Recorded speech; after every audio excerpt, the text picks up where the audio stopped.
Je me présente, je m'appelle Yetela Dominique, j'ai 22 ans, je suis éducateur de football, donc je suis des jeunes joueurs en devenir, depuis maintenant 3 ans et demi, et donc je le suis que ce soit dans leur suivi éducatif comme sportif. C'est pour ça que je me définirais comme éducateur de football, et non entraîneur. Et donc, je m'occupe des U8 et des U19, donc des moins de 8 ans et des moins de 19 ans. C'est parti, c'est parti, c'est parti. Un, deux. Entraîner, ça a toujours été en moi. J'entraîne depuis l'âge de 10 ans. Quand je dis que j'entraîne depuis l'âge de 10 ans, c'est-à-dire qu'en Benjamin, quand j'étais à Aizanville, j'avais, pareil, anecdote assez marrant, moi tu me connais, j'aime beaucoup raconter ces petites anecdotes-là, mais quand j'étais à Aizanville en Benjamin, j'avais cette destinée d'entraîner et j'avais deux jeunes qui avaient quoi, ils avaient 6 ans moins que moi, et j'ai entraîné deux petits marus, j'ai entraîné deux petits marus, je les entraînais au foot. Donc, ce que je faisais à Aizanville, les entraînements que moi je faisais, je les faisais à eux. Je les faisais à eux, et ouais, anecdote assez marrante aussi là-dessus, c'est que ouais, j'étais vraiment dans ma mission d'entraîner, c'est-à-dire que j'entraînais vraiment ces petits-là, et même je faisais des matchs amicaux, d'exhibition, donc ils étaient deux, je trouvais un jeune homme plus âgé, pour aujourd'hui je dirais c'était des 2 contre 1, parce que voilà, c'était pour les entraîner aux 2 contre 1, mais non, nous c'était des matchs, et je trouvais un jeune homme plus âgé pour jouer contre eux, et mon voisin mettait l'hymne national de 5 mètres, et donc voilà, on était tous comme ça, on respectait l'hymne national, et après on jouait, et à travers ça, ce que je voulais dire, c'est que voilà, à 10 ans, j'entraînais déjà, mon club s'appelait le FC Dom.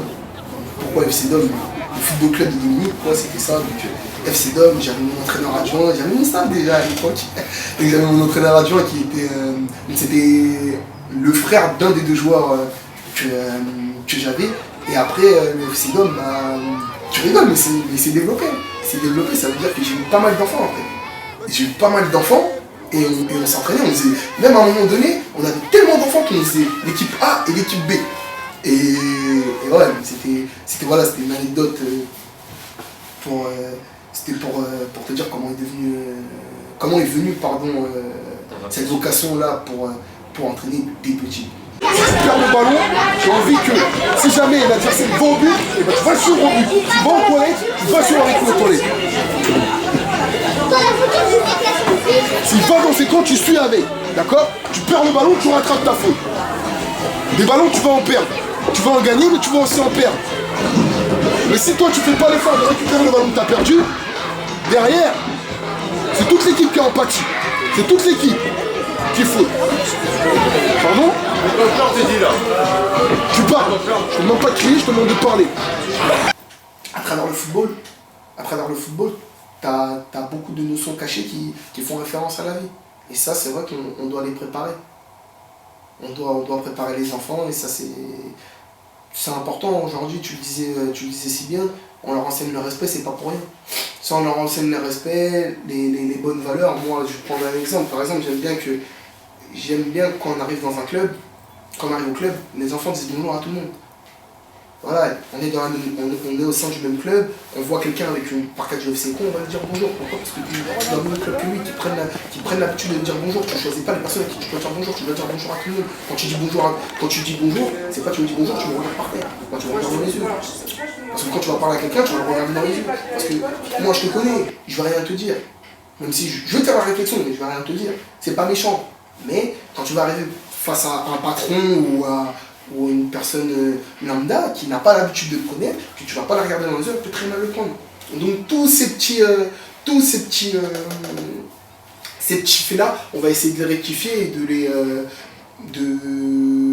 d'arriver à entre guillemets, un idéal à avoir. Et oui, on prépare les enfants. On prépare les enfants, et surtout on les protège également.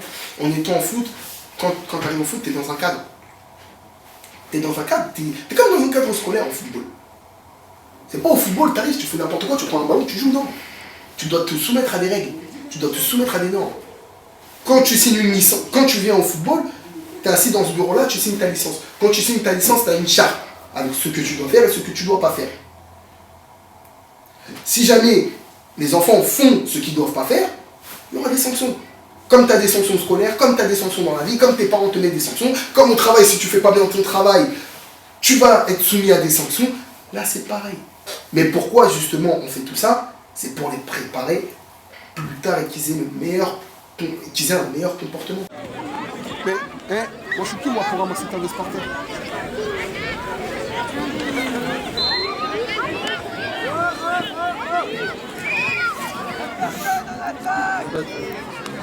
Je préfère aujourd'hui que mon enfant soit au foot que dans la rue.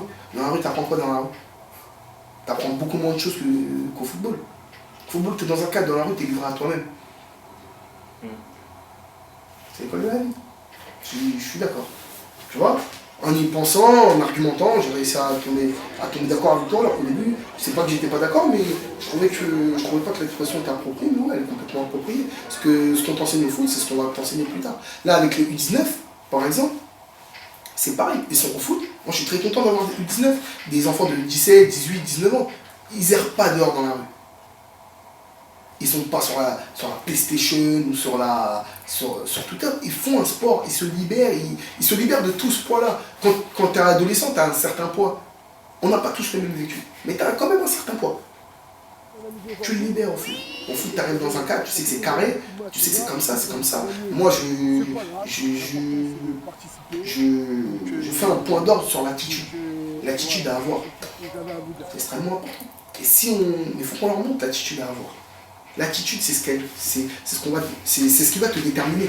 Tu arrives en face de moi. Tu as des cheveux en l'air, que tu as des pulls troués, des jogging troués, des trucs comme ça.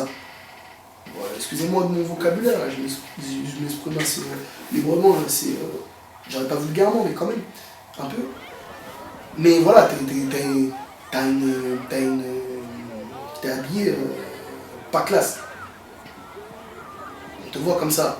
Directement, on va te mettre dans une case. On va te juger.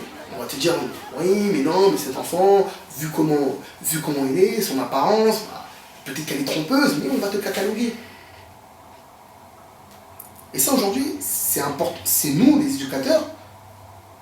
On a, comme je disais tout à l'heure, on fait partie de la socialisation primaire pour les enfants et secondaire pour les adultes. Mais on fait toujours partie de la socialisation. Nous, notre job aussi, c'est justement que leur attitude soit bonne.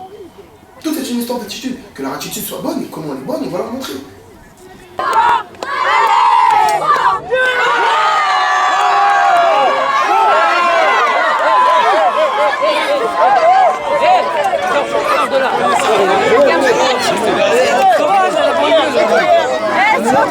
C'est pas votre place, les gars, reculez là!